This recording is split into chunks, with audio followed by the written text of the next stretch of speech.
इसमें जो अल्टीमेट खुदा का जो मकसद है, एम है, that is not to harm you but to bring you towards holiness. आपको, आपके घराने को, आपके चर्च को और ज्यादा पाकीज़गी की तरफ लाया जाए। सो अगर आप मुझसे पूछें कि ये पेंडेमिक जो है चर्च को क्या मैसेज दे रहा है, number one, it is a warning. ये एक वार्निंग है दुनिया के लिए, ईमानदारों के लिए, कि वो अपने आप को दुरुस्त कर लें। Secondly, for the church it is a message to live holy. आपने माजी में जैसे भी जिंदगी बसर कर ली है, बिलीवर्स की मैं बात कर रहा हूं, अब ये वक्त आ गया है कि आप अपने आप को ठीक कर लें, आप अपने आप को दुरुस्त कर लें, अपनी जो आपकी स्पिरिचुअल लेवल है उसको इंक्रीज करें, स्पिरिचुअलिटी को, रूहानी जिंदगी को, अपने स्पिरिचुअल स्टैंडर्ड को इंक्रीज करें और इस जहान के हम शक्ल ना बने। सो इसका जो मकसद है towards the church and towards the believer, वो क्या है? हम और ज़्यादा खुदा के नज़दीक आएँ, हम और ज़्यादा पाकीज़गी में चलें। And this is what Paul is speaking about, a good dose of truth. पौलुस रसूल उनको इल्म इलाहियात और सच्चाई का एक बड़ा डोज दे रहा है। मे बी 1000 mg की गोलियां दे रहा है, to dislodge the deceit in their minds and in their hearts. देखें, बात को समझना है। चर्च में जो फ्रेब आ चुका है, सुपर ग्रेस, चीप ग्रेस, जो कुछ मर्जी कर लें खुदा माफ कर देगा, जब भी माफी मांगेंगे माफी मिल जाएगी, जो मर्जी गुनाह करते रहे आसमान की बादशाही में दाखिल हो जाएंगे। Steel money, lie, cylinder, what ever nonsense, आखिर में तो हमने बच जाना है। नशा करते रहें, पैसे चोरी करते रहें, झूठ बोलते रहें, जैसी मर्जी जिंदगी बसर करें, हमने आसमान की बादशाही में दाखिल हो जाना है। Let me tell you, to dislodge any deceit that has taken ground in the heart and in the mind of a believer, you need to give him a good dose of theology, a heavy dose. ऐसे काम करने वाले खुदा की बादशाहत में दाखिल ना होंगे। गलेशियंस में लिखा है, मुकाशफे की किताब में लिखा है, you need to take a heavy dose of those Bible verses and theology, ताकि आप उसकी अपनी उस लेकिन आखिर में जो हम बात देखेंगे वो ये है, पौलुस रसूल 4th आयत से ऑनवर्ड, 4th आयत से लेकर 9वीं आयत तक, अगर आप इस पैसेज को सर्कल कर लें या निशान लगा लें। So from verse 4 to 9 Paul is teaching about the coming of anti Christ, या जिसको वो कहते हैं गुनाह का शख्स। He is describing that person. So वो ये कहते हैं कि पहले चर्च में बरगश्तगी होगी, दुनिया में गुनाह का शख्स होगा, और नंबर 3 फिर आमदसानी होगी। वो जो आमदसानी की जो सीक्वेंस है, जो डिटेल्स हैं, इसको इस तौर से देखते हैं। सो अब आखिर में हम देखेंगे आमदे सानी के ताल्लुक से, रैप्चर के ताल्लुक से, कलीसिया के उठाए जाने के ताल्लुक से, चर्च में 2 बुनियादी जो तालीमात है वो मौजूद हैं। प्री ट्रिबुलेशन, दुखों से पहले कलीसिया उठाई जाएगी। पोस्ट ट्रिबुलेशन, दुखों के बाद कलीसिया उठाई जाएगी।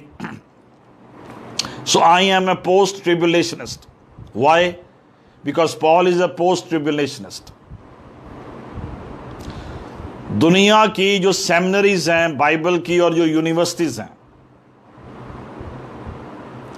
उनमें से 2-3 के अलावा एस्केटोलॉजी पे जो तालीम दी जाती है वो सब पोस्ट ट्रिबुलेशन है। जो लोग प्री ट्रिबुलेशन पर ईमान रखते हैं, we respect their thoughts and their faith. कई लोग कहते हैं इससे क्या फर्क पड़ता है, पहले उठा ली जाए, दरमियान में उठा ली जाए, बाद में उठा ली, इससे क्या फर्क पड़ता है। लेकिन मैं ये कहता हूं इससे फर्क पड़ता है। जब आप ये कहते हैं इससे क्या फर्क पड़ता है, ये एक सोच है। फिर आप हर चीज से कहेंगे इससे क्या फर्क पड़ता है, मैं चर्च में जाऊं ना जाऊं इससे क्या फर्क पड़ता है, मैं घर में गीत गा लूं, ऑनलाइन मैसेज सुन लूं, मैं घर में ही वर्शिप कर लूं, इससे क्या फर्क पड़ता है। जब आपको एक चीज से कोई फर्क नहीं पड़ता, फिर आपको कई चीजों से कोई फर्क नहीं पड़ेगा। मैं झूठ बोल लूं क्या फर्क पड़ता है, मैं चोरी कर लूं क्या फर्क पड़ता है, मैं वो गुनाह कर लूं जो दिल में है, पोशीदा है, कोई देखता नहीं, इससे क्या फर्क पड़ता है, किसी को क्या पता चलता है। You are living the wrong life. Maybe इससे आपकी निजात को नहीं फर्क पड़ेगा कि कलीसिया पहले उठा ली जाए, कलीसिया बाद में। मे बी जो प्री ट्रिबुलेशनिस्ट हैं, ये पोस्ट ट्रिबुलेशनिस्ट हैं, उनकी साल्वेशन पे इसको फर्क नहीं पड़ेगा, लेकिन उनके फेथ पे, उनके लाइफस्टाइल पे इसका फर्क पड़ेगा। और मैं क्यों कहता हूं, मैं एक जो बाइबल की एक बुनियादी तालीम है, एक कॉन्सेप्ट के ताल्लुक से हमारा उस पर एक क्लियर स्टांस होना चाहिए, क्योंकि बाइबल हमें हवा में नहीं छोड़ देती, ऐसे भी हो जाएगा वैसे भी हो जाएगा, ये भी हो सकता है वो भी हो सकता है, हो सकता है पहले उठा लीजिए, हो सकता है बाद में उठा लिए जाएं। बाइबल जो तालीम देती है वाज़िया तालीम देती है, क्लियर टीचिंग, ये होना है ये नहीं होना, ऐसे होना है ऐसे नहीं होना। सो जो प्री ट्रिबुलेशनिस्ट हैं और जो एवेंजेलिक चर्च का एक बड़ा लार्जर हिस्सा है, और पेंटिकॉस्टल चर्चेस में भी, वो ये ईमान रखते हैं कि मसीह की आमद सानी से पहले या आने से पहले कलीसिया उठा ली जाएगी, और वो 7 साल ऊपर ज़ियाफत में होगी, नीचे 7 साल दुनिया जो है वो दुखों में से या मुसीबतों में से गुजरेगी, और उसके बाद खुदा यीशु मसीह आएंगे और हम उनके साथ वापस आएंगे, और फिर दुनिया पर खुदा यीशु मसीह की 1000 साल बादशाह जो है वो कायम हो जाएगी। Well, these are the pre-tribulationists, good for them. लेकिन as far as this passage is concerned, पौलुस रसूल ने ऐसा कोई इंडिकेशन नहीं दिया प्री ट्रिबुलेशन का, ना सिर्फ इस पैसेज में बल्कि पॉल के किसी भी राइटिंग में कोई ऐसा आप अपनी मर्जी से तफसीर को मोड़ दें तो वो आपकी महारत होगी, गुनाह का शख्स जाहिर होगा। नंबर 4 मसीह की आमद हो। लेकिन पॉल ने ये सीक्वेंस नहीं बिल्डअप किया। पॉल क्या कह रहा है, बरगश्तगी, गुनाह का शख्स। एंड वेरी इंटरेस्टिंगली पॉल उनको ये कह सकता था, तुम क्यों घबरा रहे हो कि मसीह की आमद हो गई है, the day of the Lord is come. घबराने की जरूरत नहीं है, अभी तो हम जमीन पर हैं। पॉल ये कहता है, मैं भी जमीन पर हूं, तुम भी जमीन पर हो,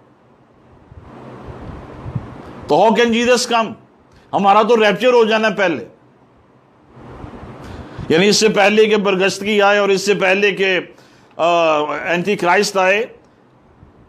पॉल थेसलोनिके को चर्च को कह सकता था, तुम्हें घबराने की जरूरत नहीं है कि मसीह का दिन आ गया है, यह सेकंड कमिंग हो गई है, क्योंकि ना तुमने इधर होना है ना मैंने इधर होना है, तो तुम क्यों परेशान हो रहे हो, तुम क्यों घबरा रहे हो?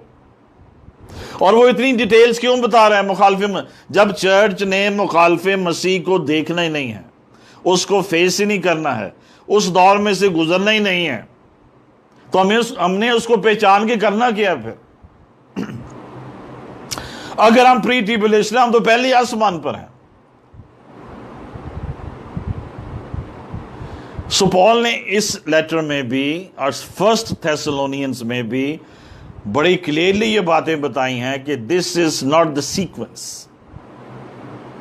अगर पॉल जो है वो प्री ट्रिबुलेशनिस्ट होता तो वो बड़े आराम से ये सारी बातें कह देता। अपोस्टेसी, रैप्चर, और जब रैप्चर ही हो गया, जब चर्च ऊपर ही चला गया, तो फिर बरगश्तगी किस में आनी है? नीचे तो आई नहीं है चर्च पे। फिर आप कहेंगे, फिर जो प्री ट्रिबुलेशनिस्ट वो ये कहते हैं हाँ जो मुखालफे मसीह के दौर में निजात पा जाएंगे वो चर्च होगा। भी इसका कोई रेफरेंस तो दे दें, कोई आयत किसी बाइबल की किसी किताब में से तो निकालना है। 66 किताबों में से कोई आयत तो निकालना है कि मुखालफे मसीह के दौर में एक नया चर्च होगा। जब रिस्ट्रेनर ही उठ गया आपके मुताबिक, पाक रूह जो रिस्ट्रेन कर रहा है वो ही चला गया, तो चर्च कैसे होगा जमीन? चले होगा भी, हो सकता है, कोई रेफरेंस तो दें आप। सम पीपल से तूफान से पहले नूह कश्ती में चला गया, खुदा ने उसको बचा लिया। तो इसी तरह से मुखालिफ मसीह के आने से पहले चर्च उठा लिया जाएगा। आप एक वाक्य को दूसरे वाक्य के साथ रिलेट करके उसकी तफसीर नहीं कर सकते। पैसेज में से लें, एक्सपोजिटरी टीचिंग से हमें ये बताएं, एक्सपोज करें किसी पैसेज को कि यहां पे हमें प्री ट्रिबुलेशन नजर आती है। तकरीबन ये जो व्यू है पॉपुलराइज हुआ है तकरीबन 200 पिछले जो साल हैं, और इसमें जो सबसे ज्यादा कंट्रीब्यूशन है वो स्कूफील्ड रेफरेंस बाइबल का है। स्कूफील्ड ने जो अपनी, इसलिए मैं मना करता हूं अपने बाइबल डेक्स की बाइबल ना पढ़ें और स्कूफील्ड की रेफरेंस बाइबल या स्टडी बाइबल ना पढ़ें। जब किसी की कोई एक तालीम वीक होती है तो उसकी कई तालीमात वीक हो सकती हैं। सबसे ज्यादा इसको प्रमोट किया स्कूफील्ड है, क्योंकि वो एक बाइबल स्कॉलर था, तो लोगों ने उसकी बाइबल को फॉलो, नोट्स को फॉलो करना शुरू कर दिया। लेकिन जैसे मैं आज भी कह रहा हूं, सेमिनरीज में, दुनिया मेजॉरिटी सेमिनरीज में ये नहीं पढ़ाया जाता पोस्ट ट्रिबुलेशन, प्री ट्रिबुलेशन। और फिर इसको बड़ा प्रमोट किया हॉल लिंडसे ने। अभी भी जो हॉल लिंडसे को देखते हैं जानते हैं उसके, और फिर इसको बड़ा प्रमोट किया हॉल लिंडसे ने। अभी भी जो हॉल लिंडसे को देखते हैं जानते हैं उसके बारे में। But let me tell you, ये हॉल लिंडसे ने एक बड़ा डिजास्टर किया कि उसने चर्च को ये बड़ी एक स्टनिंग सी तालीम दे दी, और उसकी जो पहली किताब I the late great planet earth, इसने ये डिसेप्शन के जो बीज हैं बहुत ज्यादा ज़हनों में बोए हैं।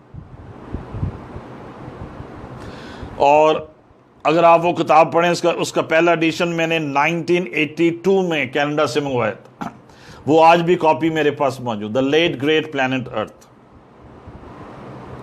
और उसने बड़े कन्विंसिंग वे में उसमें ये लिखा है कि 1988 में रैप्चर हो जाएगा, 88 में रैप्चर हो जाएगा।